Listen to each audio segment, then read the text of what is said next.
जी शलोम everyone, बारूक Hashim. Hallelujah जी। उम्मीद करता हूँ आप सब खैरियत से होंगे और आप यहोवा पाक खुदा के कलाम को सीखने के सबब बरकत पा रहे होंगे। उम्मीद करता हूँ कि बहुत सारी बातें आप लोगों के लिए नई होंगी और बहुत सारी बातें ऐसी हैं जो आप पहले नहीं मानते थे, लेकिन अब जानने के बाद उन्हें मानना शुरू हो चुके होंगे। यहोवा पाक खुदा का कलाम जो दो धारी तलवार है, बंद बंद गूदे गूदे को जुदा करके गुजरती है और इरादों और ख्यालों को जांचता है और तब्दील करता है। सो आज हम आगे बढ़ते हुए अहद का जो टॉपिक चल रहा है, तौरा का जो टॉपिक चल रहा है, उसका हिस्सा दोइम है और ये क्लास 3 है, क्योंकि एक क्लास हम कल यूट्यूब चैनल पर दे चुके हैं जिसका मौजू खैर अहद तो नहीं था, था वो तौरा पर ही। तो हम यूट्यूब पर भी ये जो शबात की जो सरमन होता है शबात का, वो सरमन भी हम इसी क्लास में शुमार किया करेंगे, क्योंकि अब शबात के दिन भी यही टॉपिक जो है जारी रहेगा। तो आज क्लास 3 है, लेकिन अहद पर ये जो टीचिंग है ये इसका हिस्सा 2 है, यानी पार्ट 2 है। तो हम शुरू करते हैं। जैसा कि पिछली दफा हमने जहां पर एंड किया था वो इसराइल की तलाक पर किया था, डिवोर्स पर किया था। तो हम आगे बढ़ते हुए हम कलाम मुकद्दस से जानते हैं कि इसराइल ने उस अहद को तोड़ दिया जो उन्होंने यहोवा के साथ बांधा था। उन्होंने रूहानी जिना किया और उसकी वजह से इसराइल के 10 कबीलों को तलाक दे दी गई। मेरे साथ खुदा के कलाम में से यिर्मयाह की किताब उसका 3 बाब आयत नंबर 8 पढ़ दीजिए। यिर्मयाह की किताब उसका 3 बाब आयत नंबर 8। जी जी, कलाम में यूं मरकूम है। फिर मैंने देखा जब बरगश्ता इसराइल की ज़िनाकारी के सबब से मैंने उसको तलाक दे दी और उसको तलाकनामा लिख दिया, तो भी उसकी बेवफा बहन यहूदा ना डरी, बल्कि भी जाकर बदकारी की। आमीन आमीन।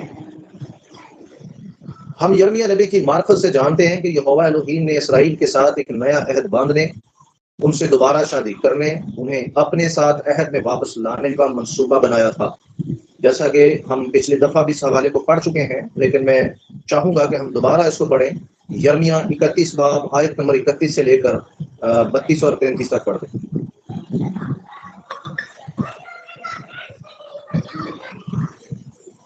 जी और सब आपकी तरफ से शोर हो रहा है शायद कुछ। अच्छा 31 से और कहाँ तक आपने बोला? 31 से 33 तक शायद बोला। हाँ जी, असल में पंखा चल रहा है ना, तो उसकी वजह से शोर हो रहा है। बस जैसे लाइट आती है तो मैं दूसरे कमरे में चला जाता हूँ। जी। देख वो दिन आते हैं, यहोवा फरमाता है, जब मैं इसराइल के घराने और यहूदा के घराने के साथ नया अहद बांधूंगा, उस अहद के मुताबिक नहीं जो मैंने उनके बाप दादा से किया जब मैंने उनकी दस्तगिरी की, ताकि उनको मुल्क मिस्र से निकाल लाऊं, और उन्होंने मेरे उस अहद को तोड़ा, अगरचे मैं उनका मालिक था, यहोवा फरमाता है। बल्कि ये वो अहद है जो मैं उन दिनों के बाद इसराइल के घराने से बांधूंगा, यहोवा फरमाता है। मैं अपनी शरीयत उनके बातन में रखूंगा और उनके दिल पर उसे लिखूंगा, और मैं उनका एलोहीम होऊंगा और वो मेरे लोग होंगे। आमीन आमीन आमीन। तो यहाँ पर हम देखते हैं कि यहोवा पाक खुदा बनी इसराइल से नया अहद बांधता है। तो सवाल पैदा होता है कि उलझन है क्या? आमतौर पर उलझन कब शुरू होती है? जब कलीसिया को यह सिखाया जाता है कि नए अहद का मतलब यह है कि हमारा पुराने अहद से कोई ताल्लुक नहीं है और पुराना अहद और उसके हुक्म अब कायम नहीं रहे, या वो तब्दील हो गए हैं या हम पर लागू नहीं है। तो इसको समझना बहुत जरूरी है। उलझन होती है यहाँ से शुरू है। अहदों के दरमियान क्या फर्क है? अहदों के दरमियान, अहदों की जमा की बात करें, ये भी समझना बहुत जरूरी है। जैसा कि हम बाइबल में पढ़ते हैं कि अहद यहोवा और उसके चुने हुए लोगों के दरमियान अहद पर अहद किए गए थे। सिर्फ एक अहद नहीं है, अहद पर अहद आपको बाइबल मुकद्दस में से नजर आएंगे। ठीक है जी। और आपको अहदों का एक ढेर नजर आएगा किताब मुकद्दस में। आप देख सकते हैं कि किसी भी जमाने में पिछले अहदों में से एक को भी नहीं हटाया जाता जब अगला अहद किया जाता है तो पिछले अहद को हरगिज भी खत्म या हटाया नहीं जाता, ठीक है जी। लेकिन अहद एक दूसरे के ऊपर ढेर होते जाते हैं या वो स्टोर होते जाते हैं, या आप उसे कह सकते हैं कि एक उसका मजमुआ होता जा रहा है। लिहाजा आपसे ये सवाल पूछा जा सकता है कि अहद में रहने का असल मतलब क्या है, या एक अहद की तारीफ या उसके मायने क्या है। तो इसके मायने कुछ यूं हैं। सबसे पहले मैं आप लोगों के सामने अहद का मतलब जो है वो बता रहा हूँ। BDB लेक्सिकॉन डिक्शनरी है, इसमें बताया गया है जी अहद का मतलब है मुआहिदा, इलाही कानून या आइन, या वो निशानियां जो अहद के लिए किए जाती हैं, या वादों के साथ कवानीन। एक और डिक्शनरी में से इसके मायने देखते हैं। ये डिक्शनरी है जी KM हिब्रो डिक्शनरी। ये बताती है जी अहद का मतलब है एक मुआहिदा, अहद, कसम, मुख्तलिफ जिम्मेदारियां और फवायद और सजाओं के साथ दो फरीकों के दरमियान एसोसिएशन। अहद को काटना, अहद बनाना है एक जानवर को रस्मी तौर पर दो हिस्सों में काटने के अमल का एक पैकर है जिसमें अहद को पूरा ना करने के संगीन नताइज का मतलब पाया जाता है। ठीक है जी फारूक हाशिम जी। तो ये अहद के मायने ये दो डिक्शनरियां हमें बताती हैं। बहरहाल हम आगे बढ़ते हैं। मुआहिदा दो अफराद या एक अफराद और एक ग्रोह के दरमियान पाबंद मुआहिदा होता है। अहद का हर फरीक एक मुआहिदा करता है और अपने अंजाम को बरकरार रखने का अहद करता है। अगर वो ऐसा नहीं करते हैं तो उसके नताइज भुगतना पड़ते हैं, यानी वो अहद पर अगर कायम नहीं रहते तो उसके नताइज जो है उनको भुगतना पड़ते हैं, जैसे कि मैंने पिछली बार भी आप लोगों को बताया था। बहुत से मामूलात में खासतौर पर उस वक्त की सकाफत में इसके नताइज संगीन थे और अहद को तोड़ना एक संगीन मामला था। दर हकीकत अहद तोड़ने की वजह से इसराइल का अपने खाले के साथ जो शादी का अहद था उसमें दरार पड़ गई और इसराइल को उसकी भारी कीमत अदा करना पड़ी। इसके लिए आप हमारे YouTube चैनल पर हमारा एक मौजू देखें जिसका नाम है इसराइल की खोई हुई भेड़ें। ये मौजू देखना आपके लिए बहुत जरूरी है। अगर आप लोग मुझे कहेंगे तो मैं व्हाट्सएप ग्रुप के अंदर इसका लिंक लगा दूंगा, इसकी प्ले लिस्ट का लिंक लगा दूंगा और आप वहां से इसे देख सकते हैं और आपको बहुत कुछ समझ आ जाएगा अहद के मतलब और इसराइल की खोई भेड़ों के मतलब। मैं पूरी किताब में और मुख्तलिफ इकसाम के अहद की मिसालें देता हूँ। हम देखते हैं कि अब्राहम के साथ किया गया अहद पैदाइश 12 बाब से शुरू होता है और फिर मजीद तफसील और अहद के अमल को पैदाइश 15 बाब में किया जा रहा होता है। तो नोट करें कि दूसरे अहद ने पहले अहद को नहीं हटाया और ना ही उसकी जगह ली। जब अहद बांधे जाते हैं तो उनमें कुछ भी शामिल नहीं किया जा सकता। पालूस को यह समझ थी, जैसा कि गलतियों 3 बाब में लिखा है। गलतियों 3 बाब उसकी 15 में लिखा है, ऐ भाइयों मैं इंसान के तौर पर कहता हूं, अगर चाह आदमी ही का अहद हो, जब उसकी तस्दीक हो गई तो कोई उसको बातिल नहीं करता और ना उस पर कुछ बढ़ाता है। यानी वो ना बातिल हो सकता है ना उस पर कुछ बढ़ाया जा सकता है, उसमें कुछ भी एक्स्ट्रा शामिल नहीं किया जा सकता। पर पलूस इस बात को एक नुक्ता से पेश करता है कि कोई भी इंसानों के दरमियान किए गए अहदों में कुछ मजीद शामिल नहीं कर सकता और ना उसको हटा सकता है। अब आप ये सोचें कि यहोवा एलोहीम के साथ किए गए अहदों के बारे में क्या असूल होने चाहिए। एक लम्हे के लिए इसके बारे में सोचें। अगर इंसान का अहद बदल नहीं सकता तो यहोवा एलोहीम का अहद भी नहीं बदल सकता। वो बाहमी वादों पर कायम है। यहाँ पालूस यही कहना चाहता है कि यहोवा एलोहीम ने इसराइल के साथ अपने अहदों में से किसी अहद में से भी कुछ कम या ज्यादा करने की तवक्या नहीं की। जब तौरा लिखी गई और बनी इसराइल कौम के लिए जनाब मूसा ने सालिस का किरदार अदा किया तो शराइत तय की गई। तौरा ने अहद के उसूलों की वजाहत की। जब अहद को कायम रखा जाएगा तो बरकतें जो हैं वो जारी रहेंगी और दी जाएंगी, और जब अहद को तोड़ दिया जाएगा यानी गुनाह होगा तो लानते दी जाएंगी या बनी इसराइल को लानते मिलेंगी। तो बिलाखिर अहद के लिए इसराइल की बेतौकीर उनकी नाफरमानी और रूहानी जना से जाहिर हुई। इसकी वजह से यहोवा एलोहीम ने इसराइल को तलाक दी, जैसा कि यिर्मयाह 3 बाब की आयत नंबर 8 ता 18 में बयान किया गया है, जो कि हमने स्टार्ट में इस हवाले की चंद आयतें पढ़ ली हैं।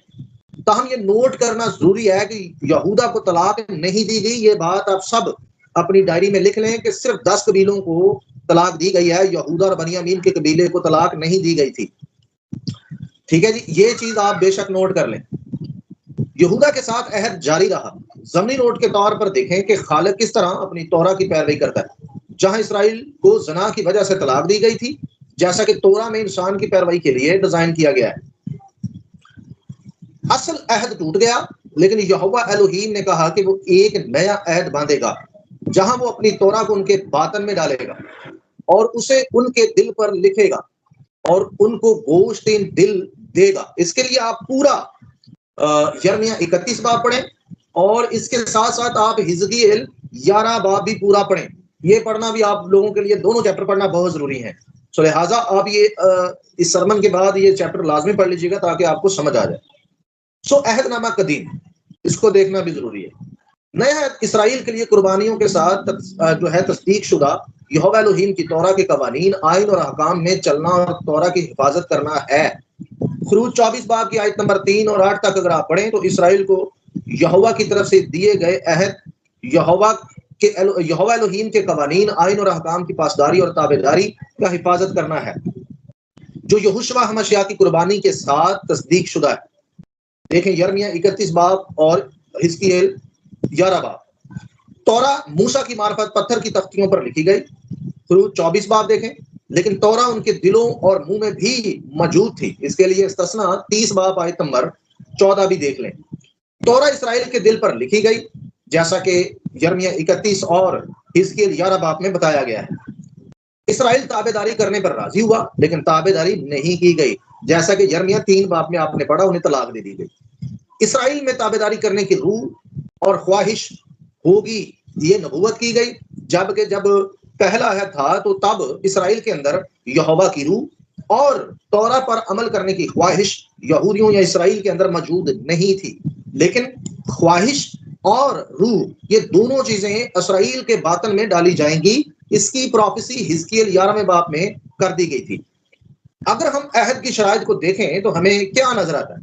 हम नए अहद की शराइत देखते हैं जहां उसका कानून यानी 10 अहकाम सिर्फ पत्थर की तख्तियों पर नहीं लिखे गए, बल्कि अब उसके लोगों के अंदर होंगे और उनके दिलों पर लिखे जाएंगे। इससे पहले कि इसराइल सिर्फ कहता था कि वो ताबेदारी करेंगे, ठीक है, सिर्फ वो कहता था, लेकिन अब वो उसकी पैरवी और ताबेदारी करने की ख्वाहिश भी करेंगे। पहले ख्वाहिश नहीं थी, सिर्फ वो कहते थे कि हम ताबेदारी करेंगे, वो कोशिश भी करते थे लेकिन नाकाम हो जाते थे। लेकिन अब के बाद ये फजल इसराइल पर हुआ कि अब वो तौरा पर अमल भी करने की ख्वाहिश करेंगे और उनको नया दिल भी अता किया जाएगा और उनके दिलों पर तौरेत लिख दी जाएगी और उनके बातन में नई जो रूह है वो डाल दी जाएगी। बारूक हाशिम जी, ये एक नया काम होने जा रहा था इसराइल के साथ, तो ये नोट कर लें ये चीज। यानी पहले वो सिर्फ कहते थे कि हमने ताबेदारी करनी है, लेकिन उनके अंदर तौरा पर अमल करने की ख्वाहिश नजर नहीं आती और उनके अंदर यहोवा पाक खुदा की रूह भी नहीं थी जो उनकी हेल्प करती। लेकिन हिजकियेल 11वें बाब में यहोवा पाक खुदा बनी इसराइल से ये वादा करता है कि मैं तुम्हारा दिल गोश्तीन बनाऊंगा और यिर्मयाह में वादा करता है कि मैं अपनी तौरेत उनके अंदर डालूंगा और दिलों पर लिखूंगा और नया दिल, नई रूह उनके बातन में डालूंगा। यानी एक उनके अंदर ऐसा दिल डाल दूंगा जिसकी वजह से वो तौरात पर अमल करने के लिए तड़पते रहेंगे। खालिक उनके अमाल की जमानत कैसे दे सकता है? तो उसने अपने बेटे यहोशुआ हमशयाह को अहद का नया सालिस या जामन बनने के लिए भेजा। गुनाहगार इंसान पर मबनी अहद बनाने की बजाय तो बेदाग बर्रा और मसाया, जिसने गुनाह नहीं किया, जिसके दिल पर कलाम लिखा हुआ था और जिसकी फरमाबरदारी की ख्वाहिश थी, यहोशुआ हमशयाह ने बाप की मर्जी के लिए अपनी मर्जी को तरक कर दिया।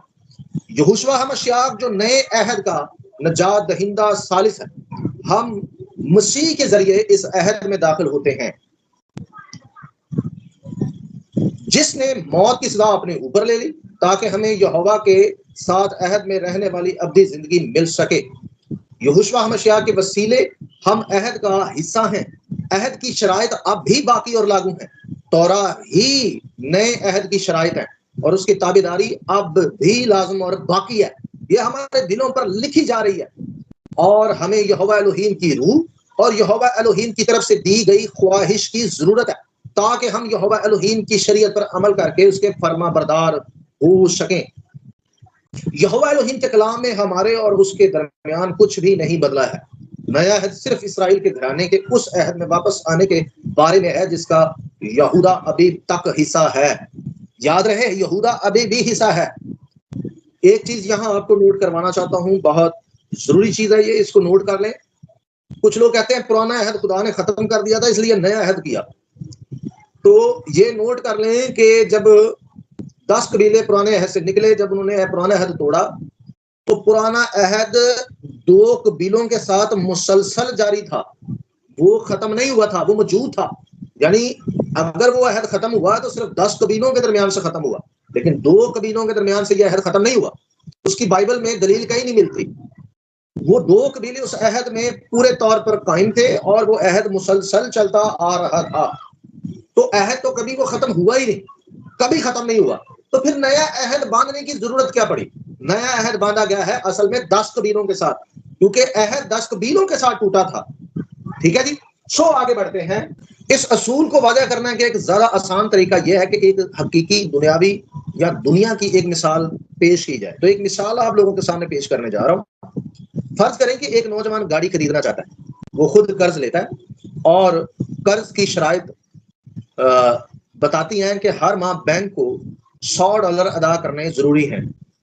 वापसी के इस वादे के बदले में बैंक नौजवान को गाड़ी के लिए रकम फराहम करता है और अगर कर्ज लेने वाला वक्त पर कर्ज अदा करता है तो दावा करने का हक बरकरार रखता है।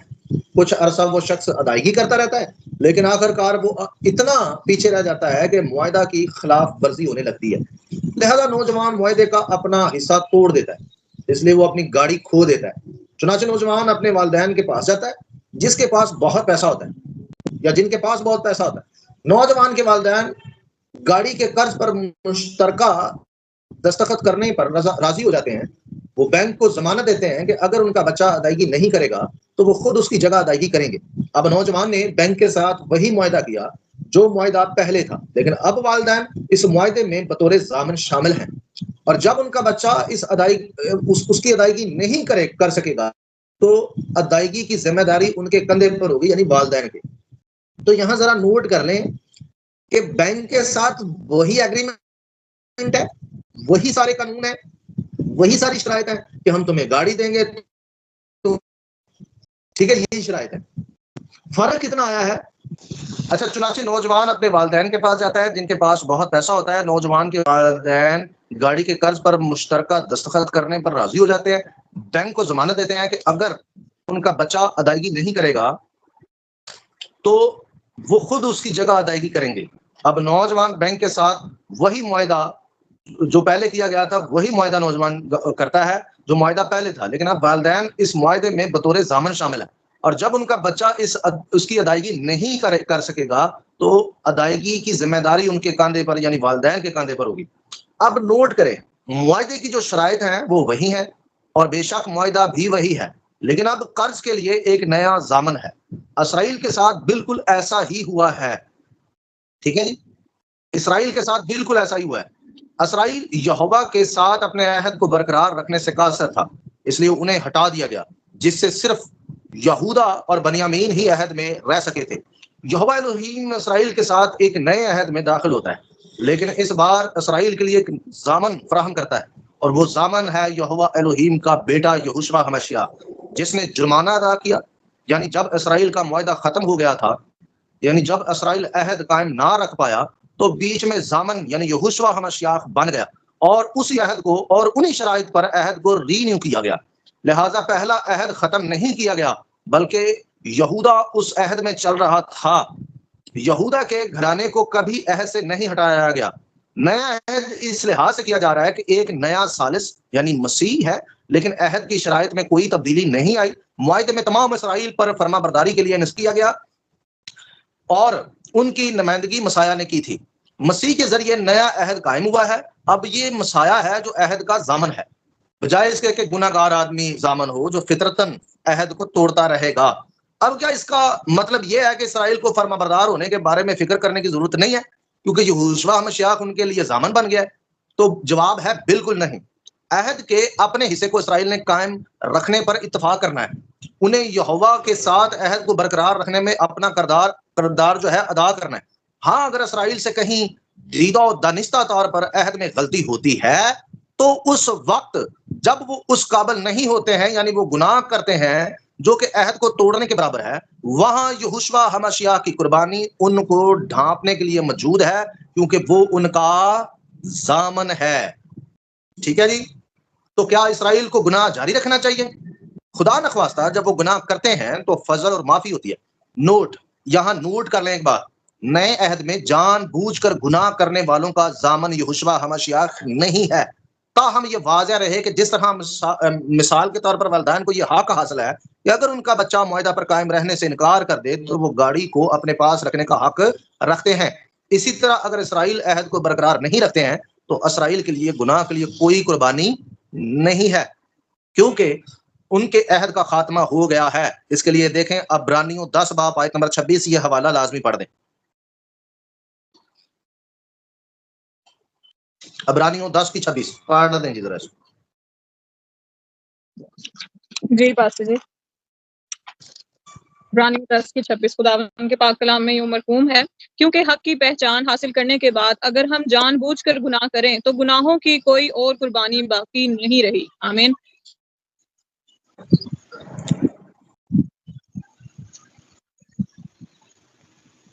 हाँ जी, मारू हाशिम जी। बाइबल कह रही है कि अगर बनी इसराइल दोबारा गुनाह करेगी जानबूझकर तो गुनाहों के लिए और कोई कुर्बानी नहीं है। ठीक है जी। अब ये वाज़ेह हो जाना चाहिए कि खालिक की हमसे जो तवक्कियात हैं वो आज नए अहद में इससे मुख्तलिफ नहीं है। जैसा नया अहद इसराइल के साथ है वही अहद या वैसा ही अहद जिसमें लोग शरीक होते हैं, वैसा ही अहद उन सब के साथ है। अहद की शराइत वाकई तब्दील नहीं हुई है। अहद का ज़ामन यहोशुआ हमाशिया है, लेकिन कानून अब भी वही है। इस अहद के कानून कोई नए कानून नहीं है। अगर हम उन बरकत का दावा करते हैं जिनका इसराइल से वादा किया गया है, और अगर हम ये भी दावा करते हैं कि हम नए अहद का हिस्सा हैं, तो फिर हमें तस्लीम करना पड़ेगा कि हम इसराइल हैं, क्योंकि इसराइल के लिए कोई अलग अहद और गैर कौमों के लिए कोई अलग अहद नहीं है। अहद सिर्फ एक ही है, और अगर कोई शख्स अहद का हिस्सा बनना चाहता है तो उसे इसराइल में पैबंद होना चाहिए और अहद की शराइत से इत्तफाक करना चाहिए। इस मौजू पर सीखने के लिए हमारा मौजू यूट्यूब पर लाजमी देखें, जिसका नाम है इसराइल की खोई हुई भेड़ें।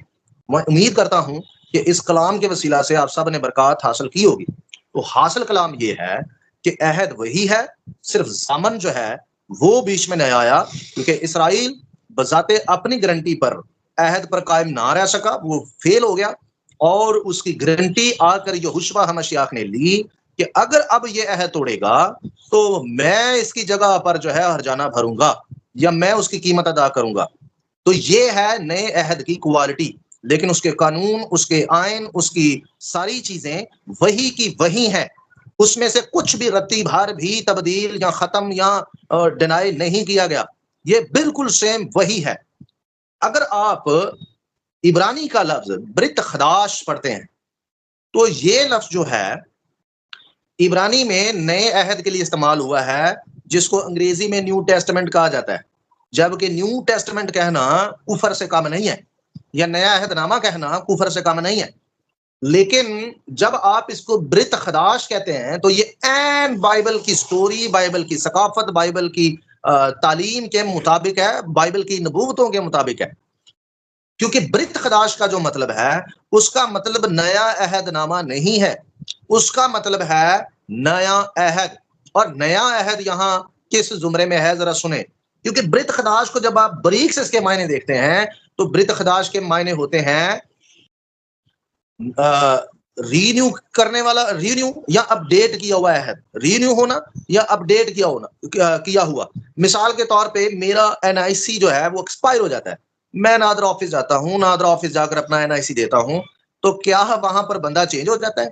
क्या मेरी डेट ऑफ बर्थ चेंज हो जाएगी? क्या मेरा जो वालिद है वो चेंज हो जाएगा या मेरी वालदा चेंज हो जाएगी? जी नहीं, सब कुछ वही है, सिर्फ और सिर्फ वो अपडेट हुआ है, सिर्फ वो अपडेट हुआ है। मैं बंदा वही हूं, मेरी शनाख्त भी वही है और मेरी डेट ऑफ बर्थ भी वही है, सब कुछ वही है, मेरी कंट्री भी वही है। सो लिहाजा वो NIC सिर्फ अपडेट हुआ है, इससे ज्यादा कुछ नहीं, उसे रीन्यू कहा जाता है। अब आप जब इब्रानी में ब्रित खदाश का मायने देखते हैं तो ब्रित खदाश लफ्ज जो है ये बेसिकली नए चांद के लिए भी इस्तेमाल होता है।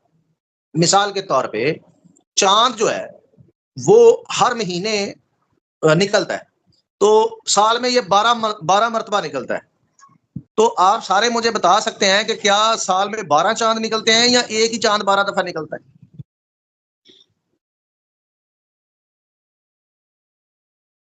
भाई एक ही साल चांद में है 12 चांद होते हैं या साल? एक ही चांद है, हाँ जी, एक ही चांद, एक ही चांद चांद एक ही है, एक वही ही बार बार चांद है, निकलता है। लेकिन वो हाँ जी, लेकिन वो 12 दफा निकलता है, चांद वही होता है। तो यही लफ्ज उसके लिए यही लफ्ज खिदाश जो है ये उसके लिए बार बार इस्तेमाल हुआ है। ठीक है, अगर आप इसको मंथ के लिए भी इस्तेमाल करें तो ये मंथ के लिए भी हो सकता है, तो मंथ तो वही 30 का ही होता है, लेकिन यही लफ्ज जो खिदाश है, खिदाश लफ्ज जो है वो उसके लिए इस्तेमाल होता है। सो लिहाजा जो नया अहद है वो बतौरे खिदाश है, ना कि कोई और अहद, कोई दूसरा अहद, या मतलब उसमें कोई तरमीम की गई, उसके कानून या शराइत चेंज की गई, ऐसी कोई बात बाइबल मुकद्दस ने नहीं सिखाई कलीसिया को। लिहाजा अहद वही है, कानून वही है, शराइत वही है, सजाएं भी वही है, सब कुछ वही है। लेकिन इस बार एक ऐसा ज़माना आया जिसने ये गारंटी दी कि मैं कलीसिया को अहद में हर हाल में कायम रखूंगा, हर हाल में। इसके लिए उस ज़ामन ने बड़े बंदोबस्त किए। ये बंदोबस्त क्या किए गए हम अगली क्लास में देखेंगे और आप लोगों को बताएंगे कि यहोशुआ हमश्याख ने अहद में कायम रहने के लिए क्या क्या बंदोबस्त किए, ताकि कलीसिया अहद में मुसलसल कायम रहे और अहद को तोड़ ना सके। बारूक हाशिम, और एक और बात आपको बता दूं कि ये सब कुछ यहोशुआ हमश्याख ने इसलिए किया क्योंकि बनी इस्राएल अहद से ना निकले। और खास बात जो मैं आपको दोबारा बताना चाह रहा था वो ये है कि बाइबल इसी को फजल कहती है, इसी को फजल कहती है कि उसने आप पर यह फजल किया है कि उसने वो बंदोबस्त आपके लिए किया है ताकि आप अहद पर मुसलसल कायम रह सकें। अहद को तोड़ना फजल नहीं है, शरीयत को तोड़ना फजल नहीं है, शरीयत में कायम रहने के लिए क्या क्या बंदोबस्त किए हैं ये हम अगली क्लास में आप लोगों को बताएंगे। बारूक हशम, खुदा मन आप सबको, यहोवा पाक खुदा आप सबको बरकत दे। आमीन।